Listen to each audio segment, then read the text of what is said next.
Hola a todos los estudiantes del programa Predictos de Instruimos. Mi nombre es Andrea Corredor y hago parte de la palanca docente en el área de física. El día de hoy vamos a trabajar lo correspondiente a la temática del libro número 1, que es cinemática. Vamos a trabajar como tal conceptos generales, los movimientos en una dimensión, movimientos en dos dimensiones y movimientos con trayectorias circulares. Haremos algunos ejercicios que permitirán reforzar el conocimiento como tal. Esperamos sea de su agrado. Quédense con nosotros. Predicfes Saber 11, Libro 1, Asignatura Física, tema Cinemática. En primera instancia debemos tener claro que la cinemática es el estudio del movimiento de los cuerpos sin tomar en cuenta las causas que lo generan. De esta manera es importante tener unos conceptos previos que nos permitirán tener un mejor entendimiento como tal de las situaciones. Primero debemos tener en cuenta la diferencia que hay entre posición, desplazamiento y distancia recorrida. Los dos primeros conceptos son magnitudes de tipo vectorial, lo que significa que además de tener magnitud, tienen dirección y sentido. La distancia recorrida es una magnitud de tipo escalar. Cuando hablamos de posición, estamos hablando de la ubicación de un cuerpo en el espacio. Cuando hablamos de desplazamiento, hablamos de la diferencia entre la posición final y la inicial, recordando que la diferencia como tal hace referencia a una resta. Finalmente, cuando hablamos de distancia recorrida, estamos hablando de la longitud total de la trayectoria que tiene el objeto. A continuación veremos un ejemplo que nos permitirá tener mayor claridad sobre la diferencia de los conceptos vistos previamente. Tenemos un objeto ubicado en 4 posiciones diferentes. Posición 1, 100 metros, posición 2, 300 metros, posición 3, 0 metros, posición 4, 100 metros. Inicialmente queremos calcular el desplazamiento del automóvil. Recordemos entonces que el desplazamiento es la diferencia entre la posición final y la posición inicial. En este caso, la posición final sería x4 igual a 100 metros y la posición inicial sería x1 igual a 100 metros. Al hacer la diferencia entre los dos valores, obtenemos que el desplazamiento total fue 0 metros como tal. A continuación, vamos a calcular la distancia recorrida por el objeto. Recordemos que dicha distancia es como tal la longitud completa de la trayectoria.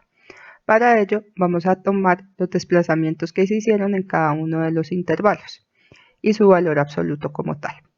En el primer intervalo, tenemos que la distancia como tal fueron 200 metros.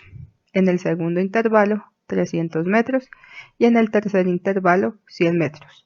Cuando realizamos la sumatoria, tenemos un total de 600 metros que hace referencia a la longitud de la trayectoria. De esta manera podemos entender claramente que el desplazamiento entonces es únicamente la diferencia entre la posición final e inicial del objeto, que para nuestro caso sería 0, y que la distancia recorrida es toda la trayectoria como tal que el objeto cumple, en este caso 600 metros.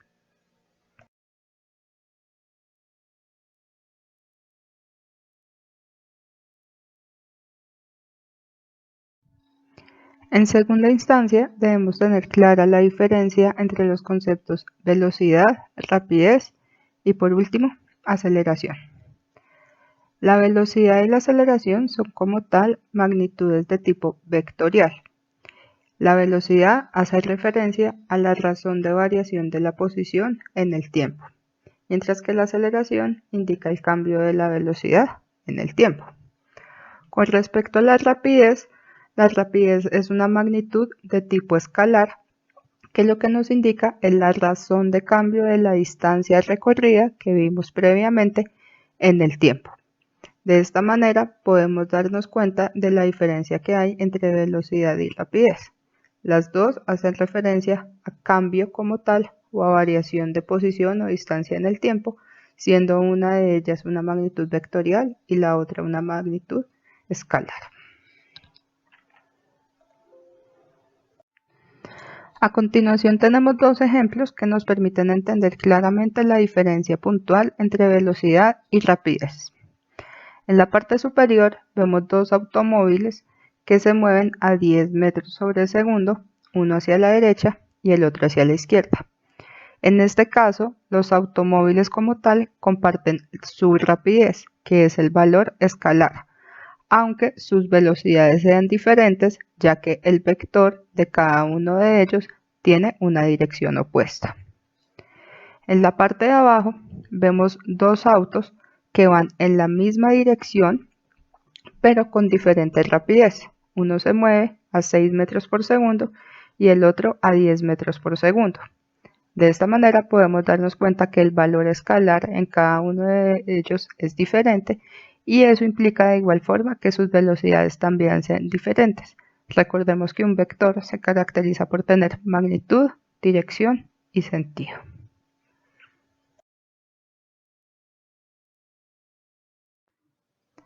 Teniendo los conceptos previos claros, podemos empezar a trabajar sobre los movimientos en una sola dimensión. El primer movimiento que vamos a trabajar es el movimiento rectilíneo uniforme. Este movimiento se caracteriza por tener velocidad constante, lo que significa que la velocidad inicial y la final van a ser la misma.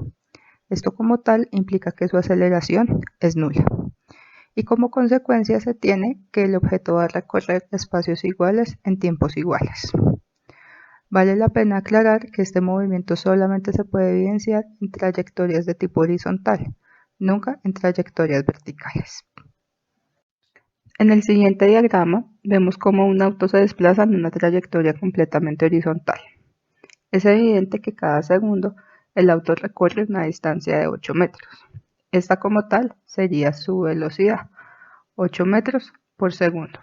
Y además de esto vemos que siempre como tal la distancia recorrida es lo mismo, lo cual se ajusta a las características que habíamos evidenciado previamente.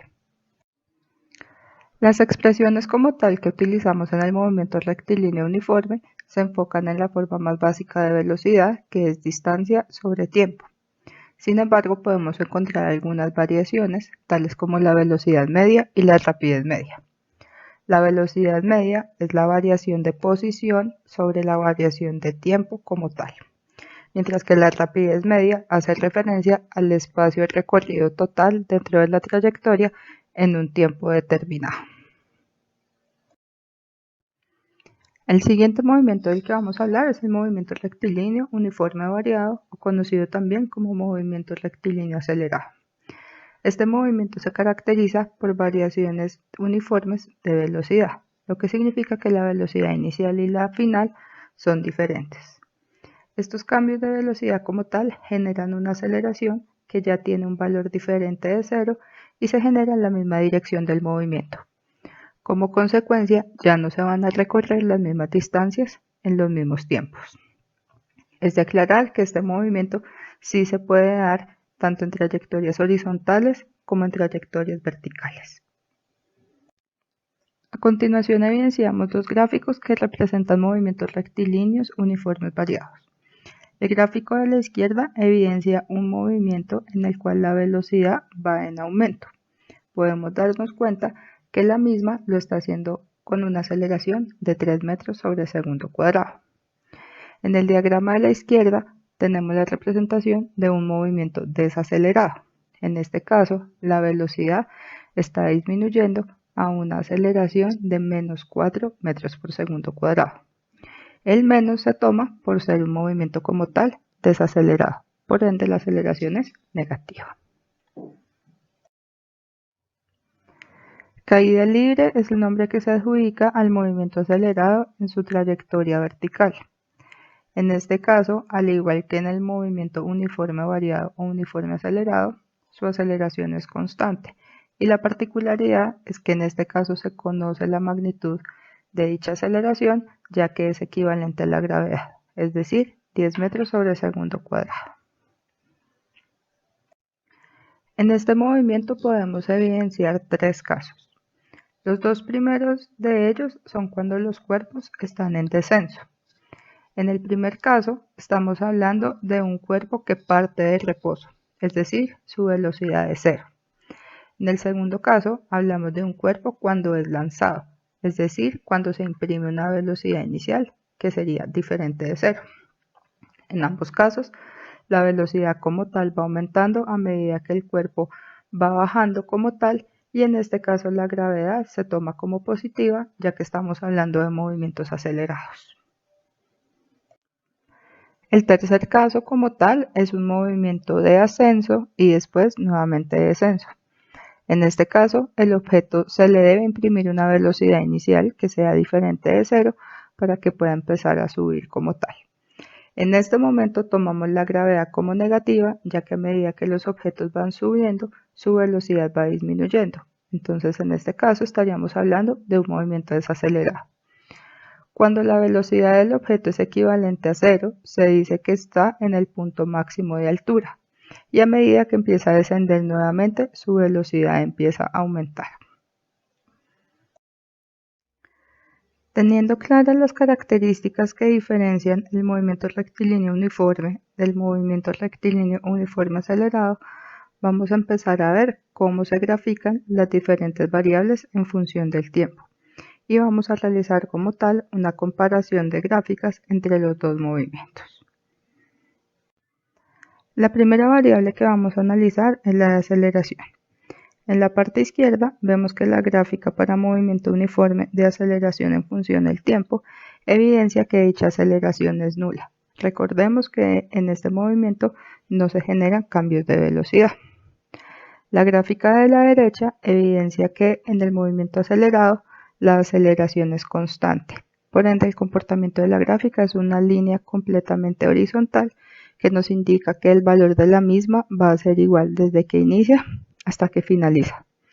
En la parte inferior de la gráfica podemos encontrar la ecuación que nos permite calcular de manera matemática como tal el valor de la aceleración en caso que lo necesitemos hallar.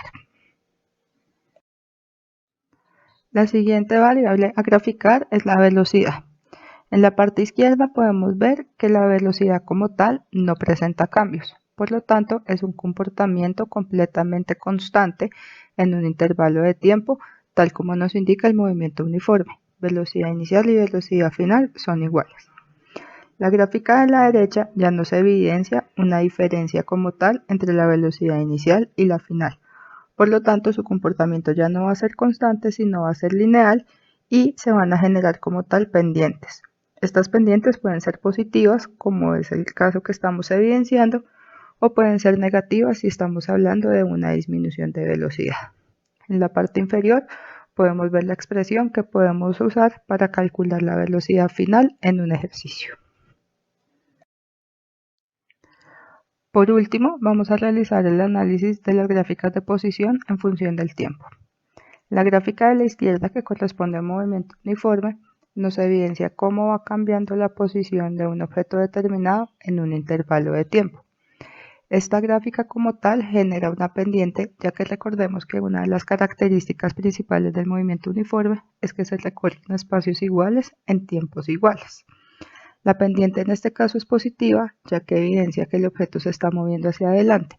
Sin embargo, podemos encontrar pendientes negativas también, que evidenciarían un retroceso o un avance hacia atrás como tal del objeto. La gráfica de la derecha ya nos evidencia un movimiento uniforme acelerado. En este caso podemos darnos cuenta que el comportamiento ya no va a ser lineal, sino es un comportamiento exponencial. Recordemos que a medida que la velocidad va variando, se genera una aceleración, y esto como tal tiene como consecuencia que ya no se recorren las mismas distancias en los mismos tiempos. En este ejemplo como tal, vemos que la gráfica es cóncava arriba, lo que nos representa una aceleración. La gráfica también puede ser cóncava abajo, lo que nos implica que el movimiento es desacelerado. En la parte inferior vemos la expresión para calcular posición en un ejercicio como tal. Recordemos que X es para desplazamientos horizontales, y que si lo queremos hacer en un desplazamiento vertical, lo que debemos es reemplazar la letra X por Y, y la aceleración ya no es una incógnita, sino es un dato que conocemos, que es la gravedad.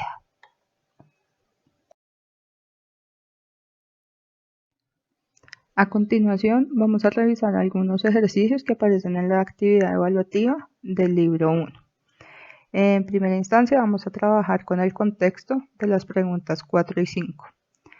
En el punto de partida de una pista recta se encuentran 3 atletas, los cuales comienzan a correr y se les registra su posición en diferentes instantes de tiempo, como se muestra en la siguiente figura. En la parte derecha encontramos que la información está organizada en tablas. Podemos ver entonces que se registran 3 tiempos como tal. T0 no lo tenemos en cuenta para el análisis como tal porque es el momento de la partida. Y podemos ver que se registra para 3 personas como tal, que son Luis, Carlos y Esteban. En este momento vamos a hacer el análisis de manera independiente para cada uno de los individuos. En Luis podemos observar que cada segundo recorre una distancia de 1.5 metros, lo que nos deja en evidencia que su movimiento es uniforme. Con Carlos podemos evidenciar que cada segundo recorre 1 metro, lo que también deja en evidencia un movimiento uniforme. Con Esteban vemos que no se recorren las mismas distancias en los mismos tiempos, pues pasado 1 segundo ha recorrido 0.5 metros, pasados 2 segundos ha recorrido 1.5 metros adicionales y pasados 3 segundos ha recorrido 2.5 metros, lo que nos deja como tal evidente que el movimiento de Esteban es un movimiento acelerado. Teniendo claro el contexto y el tipo de movimiento que realiza cada uno de los atletas, podemos pasar a revisar las preguntas. La pregunta número 4 dice, acorde con la figura y la tabla, es correcto afirmar que. En este caso, la respuesta correcta es la B, donde dice T es igual a 2 segundos. Carlos y Esteban están a 2 metros del punto de partida. Si observamos como tal en la tabla el tiempo de 2 segundos, vemos que la posición de Carlos es 2 metros y la posición de Esteban es 2 metros. Por ende, esta es la respuesta afirmativa. La pregunta número 5 nos dice, en el instante t igual a 4 segundos, él o los atletas que llevará o llevarán la delantera son. En este caso, entonces debemos tener claro quién es el que tiene el movimiento acelerado. Recordemos que un movimiento acelerado lo que nos indica es que la velocidad va a ir aumentando a medida que transcurre el tiempo. Para el caso entonces será el atleta Esteban quien va a llevar la ventaja. Ahí Esteban aparece en la opción de respuesta B y D. Sin embargo, en la D también aparece Luis, pero recordemos que el movimiento de Luis es un movimiento uniforme, por ende lo descartamos. La respuesta correcta sería la B, que es Esteban.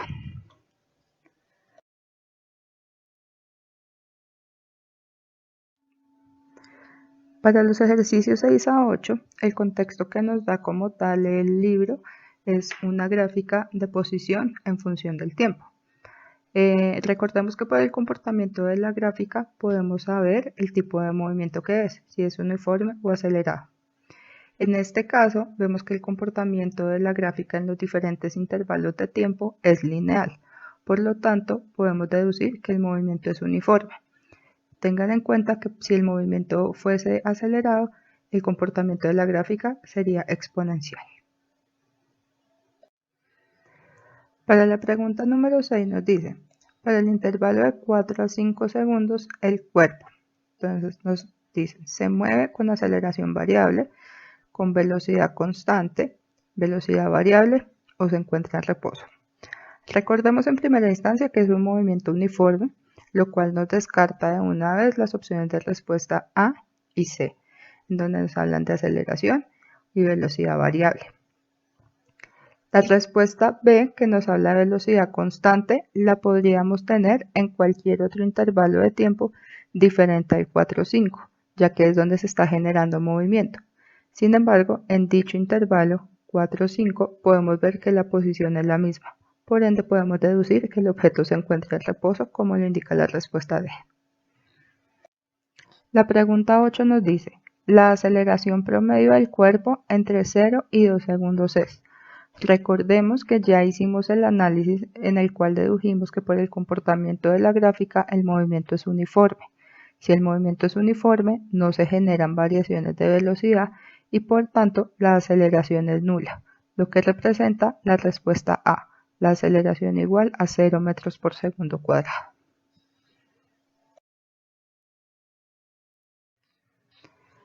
Para la pregunta número 9, el contexto como tal que nos dan son 4 representaciones gráficas con diferentes comportamientos. Sin embargo, en ninguna de ellas aparecen las variables como tal que se están representando.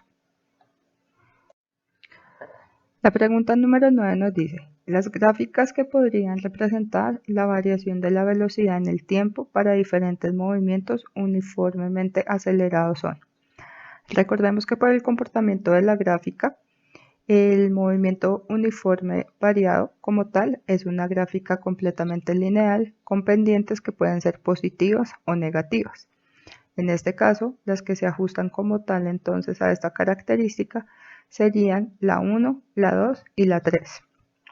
La gráfica número 4 no, porque en ella lo que se está indicando es que el valor de la velocidad sería 0 en todo momento, por lo tanto no habría movimiento. Así que la respuesta indicada es la A. Ya que las trayectorias en una dimensión son claras y sus características como tal nos permiten diferenciarlas, podemos pasar a hablar de los movimientos en 2 dimensiones, como es el movimiento parabólico.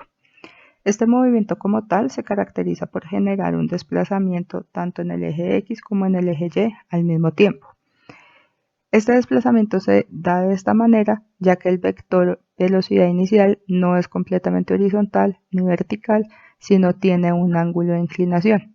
Este ángulo es el que genera que la trayectoria sea en los dos ejes al mismo tiempo.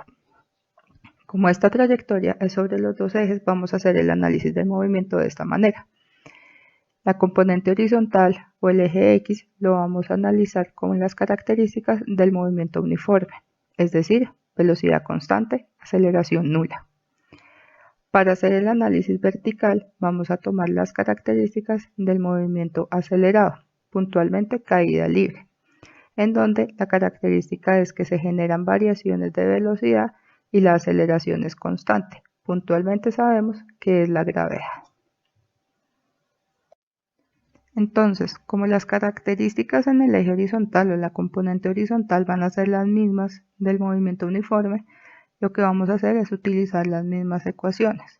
Lo único es que vamos a incluir el ángulo en el vector velocidad inicial. Este ángulo como tal es el ángulo de inclinación con el que se genera el movimiento y que permite la trayectoria en las dos dimensiones. En el componente vertical vamos a utilizar las mismas ecuaciones que se utilizaron en el movimiento acelerado y igualmente lo que vamos a modificar es el vector velocidad inicial metiendo la componente del ángulo por la misma razón que lo expliqué anteriormente. Como a partir de las ecuaciones en los diferentes componentes podemos calcular la velocidad horizontal que es Bx y la velocidad vertical que es By, en caso que necesitemos calcular la velocidad total en un punto de la trayectoria, lo que hacemos es utilizar teorema de Pitágoras, en donde la velocidad total va a ser equivalente a la raíz cuadrada de la velocidad en x al cuadrado más la velocidad en y al cuadrado.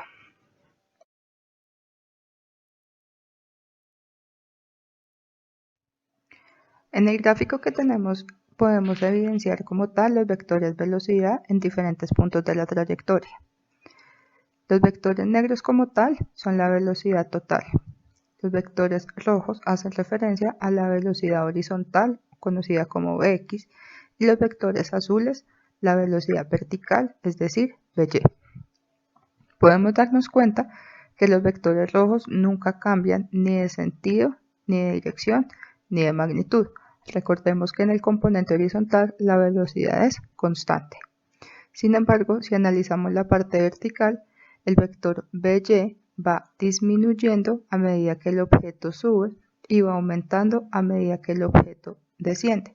Esto se ajusta a las características propias del movimiento de caída libre, en las cuales hicimos el análisis previamente de los cambios de velocidad que se generaban cuando el objeto subía o bajaba. Para reforzar un poco más el tema, podemos hacer la comparación entre los vectores velocidad horizontal y velocidad vertical. Si analizamos desde la parte vertical, en los puntos A, B y C que están marcados en el diagrama, podemos ver que verticalmente el punto A es el que tiene mayor velocidad, seguido del punto C, y finalmente el punto B. Recuerden que a medida que los objetos ascienden, su velocidad va disminuyendo y a medida que descienden, su velocidad va aumentando. El punto C es un punto más alto del punto A, por lo tanto su velocidad es menor. Ahora, en el punto B es evidente que no hay velocidad vertical. Recuerden que es el punto de máxima altura y en ese punto la velocidad es 0. Si lo vemos desde la parte horizontal, como la velocidad es constante, pues la velocidad en X del punto A, del punto B y del punto C va a ser siempre la misma. Finalmente, en el movimiento parabólico tenemos unas particularidades que es lo que se denomina normalmente alcances máximos. Tenemos el alcance máximo en X, el alcance máximo en Y y el tiempo de vuelo. El alcance máximo en X es la distancia máxima que va a alcanzar el objeto en dicho eje. El alcance máximo en Y va a ser la altura máxima que va a tener el objeto y el tiempo de vuelo va a ser el tiempo total que se va a demorar el objeto en recorrer toda la trayectoria parabólica.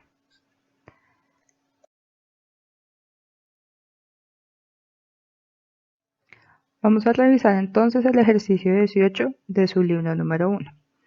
Un jugador de baloncesto da un salto de modo tal que la cesta quede a la misma altura del balón antes del lanzamiento. La figura muestra la trayectoria del balón. La masa del balón es m, el tiempo total de vuelo es t y la velocidad inicial hace un ángulo θ con la horizontal, como se puede evidenciar en la figura. Puntualmente el ejercicio nos dice, acerca de la rapidez del balón en el punto C, es posible afirmar que la opción A nos dice que es menor que en el punto B, ya que se encuentra a una menor altura. Recordemos que el punto B, pues ser el punto de mayor altura en el eje de coordenadas Y, es donde la velocidad es 0, por lo tanto sería falso. Es mayor que en el punto A, ya que lleva más tiempo de altura. El punto A y el punto C están a la misma altura, por ende la rapidez en ambos sería la misma. La opción C nos dice, es mayor que la velocidad en el punto D, ya que se encuentra a una mayor altura. Bueno, en primera instancia nos están preguntando es por rapidez y en esta opción nos meten velocidad. Además de eso, recordemos que a medida que los objetos descienden, su velocidad va aumentando. Por lo tanto, la rapidez en el punto D sería mayor que en el punto C. La D nos dice, es igual la rapidez en el punto A que la del punto A, ya que se encuentran a igual altura. Esta opción de respuestas es la correcta. Opción D. Por último, vamos a trabajar sobre el movimiento circular uniforme. El movimiento circular uniforme es el movimiento de un cuerpo cuando describe una circunferencia, como podemos ver en la imagen, y su principal característica es que se da con rapidez constante.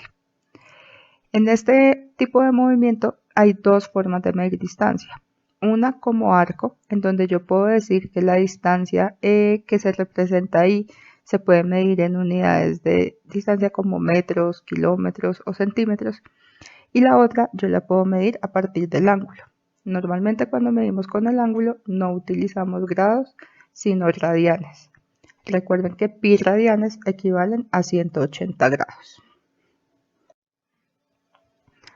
Como tenemos dos formas de medir distancia que ya dijimos, son el arco y el ángulo, tenemos dos maneras de calcular velocidad. La velocidad lineal o tangencial, que es como tal el cambio de posición en el tiempo, y la velocidad angular, que va a ser como tal el cambio de ángulo o todo el recorrido del ángulo en un tiempo determinado. La aceleración centrípeta como tal es una aceleración que se genera por la variación de la velocidad lineal. Como es centrípeta, lo que referimos es que está dirigida hacia el centro de la trayectoria. Adicionalmente tenemos el concepto de periodo y frecuencia. Recordemos que periodo es el tiempo que se demora en hacerse un ciclo siempre. En este caso nuestro ciclo son las vueltas o revoluciones. Y la frecuencia es el número de ciclos que se dan en un tiempo determinado.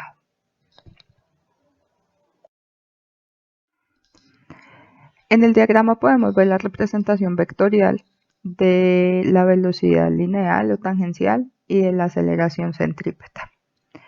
Podemos observar que la velocidad siempre se ubica tangente a la trayectoria. Recordemos que algo es tangente a cuando lo toca en un único punto y va en el sentido como tal en el que vaya la trayectoria. Son los vectores que aparecen en morado. El vector aceleración centrípeta, como lo dijimos previamente, es un vector que siempre debe ir dirigido hacia el centro de la trayectoria. La característica es que el vector velocidad y el vector aceleración en cada punto de la trayectoria deben ser perpendiculares entre sí. Finalmente quiero hacerles una aclaración y es la siguiente. Muchas personas se preguntan por qué si el movimiento es uniforme se genera una aceleración. Recordemos que la uniformidad del movimiento se da por su rapidez. Sin embargo, la velocidad no es solo la rapidez, sino también la dirección y el sentido del vector.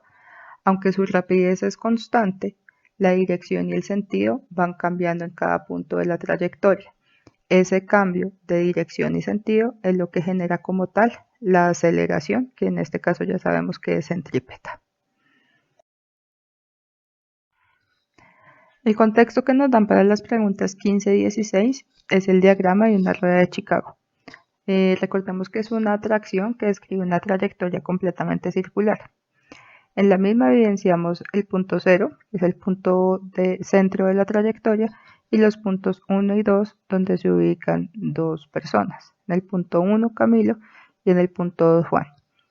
Por la flecha, como tal, podemos evidenciar que este movimiento está haciendo en sentido horario, es decir, a favor de las manecillas del reloj.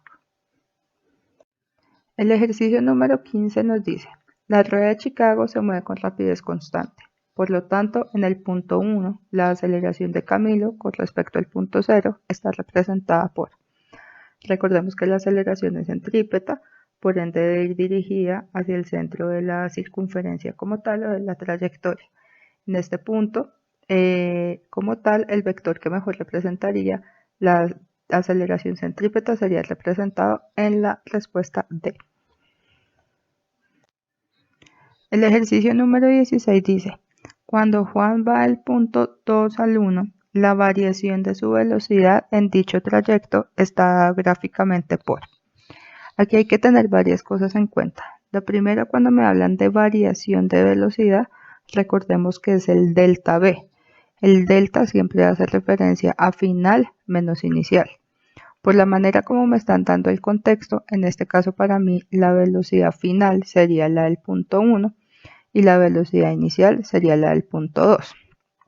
En el diagrama que tenemos en la parte inferior derecha podemos ver los vectores velocidad 2 y velocidad 1. Ambos están unidos por el origen porque es la forma como se representa gráficamente una resta. Y sabemos que el vector resultante es aquel que va desde el último vector que estamos nombrando, que para el caso sería el vector 2, hasta el primero que estamos nombrando, que sería el vector velocidad 1. De tal manera, el vector velocidad queda representado por el vector que en este caso vemos en línea verde y que es igual al que nos brinda la opción de respuestas A.